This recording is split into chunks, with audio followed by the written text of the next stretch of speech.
What if everything you believed about Harry and Meghan's perfect family life was nothing but smoke and mirrors? Imagine this, those glossy photographs, those carefully timed appearances, even the children we've been shown. What if all of it was staged, nothing more than props in a grand production? That's exactly what explosive revelations from Tom Bower have thrown into the spotlight. And the heart of the storm? Disneyland, the so-called happiest place on earth. Yes, Disneyland, where balloons float, children laugh, and birthdays are supposed to shine like fairy tales. Except for Harry and Meghan, their Disneyland story has turned into something else entirely. An illusion, a scandal, and possibly the biggest stage performance of their entire saga. Now hold on, this isn't just the usual chatter from tabloids, this is something far more sinister. Because the question being whispered in hushed tones is this: were the children at Disneyland even real? Or was the entire event a carefully constructed mirage designed to protect a crumbling image? The $750,000 arrangement insiders are spilling tea, and it is piping hot. The Disneyland visit wasn't just a casual family getaway. No, it was a deal, a cold business arrangement. Disney, battling scandals and struggling with its own collapsing reputation, allegedly struck a deal with Harry and Meghan worth a jaw-dropping $750,000. In return, the Sussexes were supposed to sprinkle star power over the brand. But here's the bombshell. Harry reportedly refused to bring their real children unless Disney agreed to pay the full cost of their security. Disney, already facing backlash and scandals, said no. So what happened next? Allegedly, the children who appeared in Disneyland that day weren't Archie and Lilibet at all, but stand-ins. Let that sink in. An entire family birthday with rented children. A birthday sold to the public as magical, but insiders claim it was nothing more than a scripted photo shoot. The strange sightings. And this is where things get really bizarre. Witnesses at Disneyland began to notice things that didn't add up. First, there were two versions of Lilibet. Yes, two. One smaller child, visibly distressed, tugging away from Meghan, crying and refusing to cooperate. Then later, a taller Lilibet appeared, nearly the same height as Archie. The switch was so obvious, staff members started whispering among themselves. Then came the details that left everyone unsettled. The children's clothes?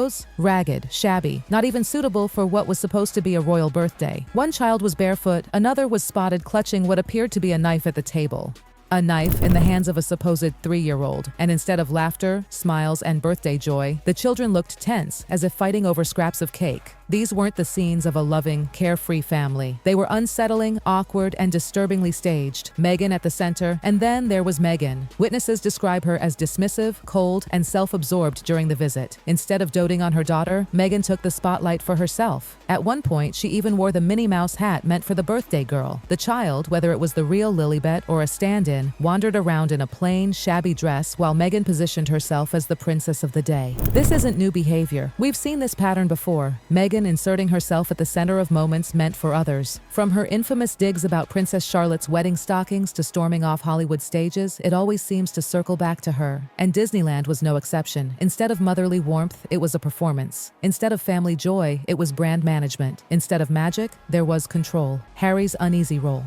Now, let's talk about Harry. Insiders say he was deeply uncomfortable with the entire arrangement. His biggest fear? That Disney would capture footage of his children and monetize it, turning them into merchandise. This fear wasn't unfounded. After all, Harry himself was once filmed at Disneyland with Princess Diana when he was a boy. If it happened then, in the 1990s, what would stop it now in the age of smartphones and leaks? So Harry reportedly drew the line. No real kids unless Disney paid for security. Disney refused. The compromise? Stand-ins. But Harry didn't exactly shine during this trip. Witnesses described him as distant, awkward, and disengaged. The man who once promised to be the hands-on father he never had looked more like a reluctant participant in a staged illusion. Disney's desperation. And why did Disney even agree to this circus? Simple. Desperation. At the time, Disney was drowning in scandals, from CEO Bob Iger's troubles to internal controversies involving household names like Jimmy Kimmel. Profits were falling, trust was crumbling. They needed a publicity miracle.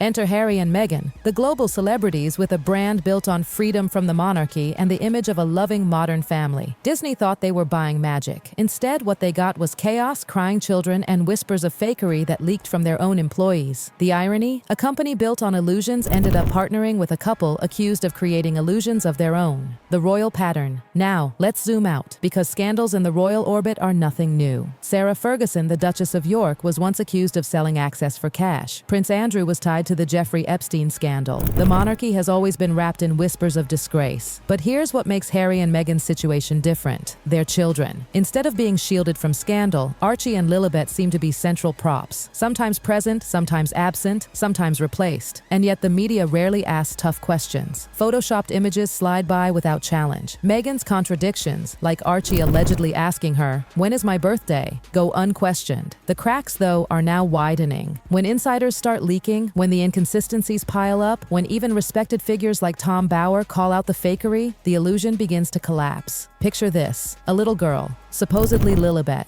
tugging her tiny hand away from Meghan, tears streaming down her face, refusing to play along with the birthday magic. Or another child barefoot, wandering through Disneyland on what was meant to be her royal birthday celebration. And if that wasn't shocking enough, imagine a toddler clutching a knife while adults posed around her for photos. These weren't joyful family moments, they were disturbing scenes that left onlookers whispering. And then Meghan, smiling for the cameras, wearing the Minnie Mouse ears, while the children, whether real or not, faded into the background. This wasn't about a birthday, it was about control. About Meghan ensuring she was the star of the show, even on her daughter's supposed big day. The cracks in the illusion. What makes the Disneyland scandal so explosive is that it didn't just recycle old rumors. It dragged those long-standing doubts right into the public eye, in one of the most photographed places on Earth. Think about it. Disneyland is where millions of families bring their kids every year. A place filled with laughter, joy, and innocence. Except this time, it was laced with suspicion. Why, people asked, was this the first Disneyland trip for Archie, a boy nearly 6 years old? Why were there suddenly two versions of Lilibet swapped out like extras on a movie set? Why would Meghan claim Archie once asked her, "When is my birthday?" Something no child his age would ever forget. And let's not forget the infamous photoshopped pictures of Archie in Mexico, where shadows and proportions didn't even match. Each inconsistency alone might be brushed off, but together they paint a chilling picture. A family story that feels staged, patched together, and disturbingly fake.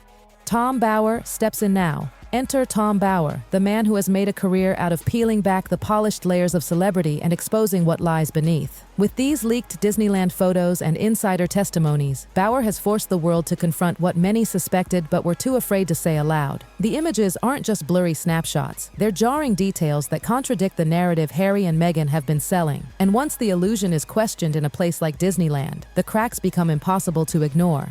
The bigger irony, Disney may have thought it was buying magic when it wrote that $750,000 check. But what it got was something else entirely. A mirror reflecting just how desperate Harry and Meghan have become to maintain their carefully curated brand. The human details that won't disappear. The thing about stories like this is that it's not the big contracts or the leaked payments that linger in people's minds. It's the small, haunting details. The child pulling away from Meghan, the barefoot little girl in ragged clothes, the toddler clutching a knife while photographers clicked away. These aren't the signs of a warm, happy family. They're flashes of something far darker, something unsettling, something that makes the entire illusion crumble. And when you add Meghan's ever-calculated performance into the mix, her smile, her poses, her insistence on being the center of every frame, the contrast becomes unbearable. Instead of a birthday, people saw a brand exercise. Instead of a family, they saw a staged production. Media silence. And here's the kicker. Why does the media keep covering for them? Why do photos that scream fakery slip through unquestioned? Why does footage of Meghan's awkward meltdowns vanish from coverage? Why does the press refuse to ask the obvious questions? The ones even ordinary people whisper about. It's the same protective wall we've seen for royals before. From Sarah Ferguson's shady deals to Prince Andrew's disgrace, the narrative always seems to get protected. But this time, the cracks are too big to ignore. The darker truth, because the truth is, this isn't just about Disney or one birthday. It's about a pattern, a couple who appear so obsessed with money, control, and image that they will stop at nothing, even if it means using or faking their children's presence. And that's what makes this scandal stand out. It's not a simple tabloid headline, it's not just another gossip item, it's a glimpse behind the curtain. And what we see is not magic, not love, not family. It's something hollow, something manufactured, something that feels, at its core, deeply wrong. The illusion shatters. Harry and Meghan wanted the world to see them as the perfect modern parents. They wanted to be the fairy tale family that broke free from royal chains and created a new kind of happily ever after in California. But Disneyland, of all places, may have shattered that illusion once and for all. Instead of joy, we saw discomfort. Instead of children, we saw confusion. Instead of authenticity, we saw props. And now, with Tom Bower's leaks and insiders daring to speak, the carefully maintained facade is cracking wide open. The world is beginning to see the truth. A couple so consumed by power, control, and brand management that even childhood innocence has become part of the act. At the end of the day, Disneyland was supposed to be about balloons, laughter, and birthday cake. Instead, it became a stage for one of the most disturbing scandals in the Sussex saga, a scandal that forces us all to confront the uncomfortable question, behind the smiles and photo ops, is there really a family at all, or just a crumbling illusion that's finally falling apart?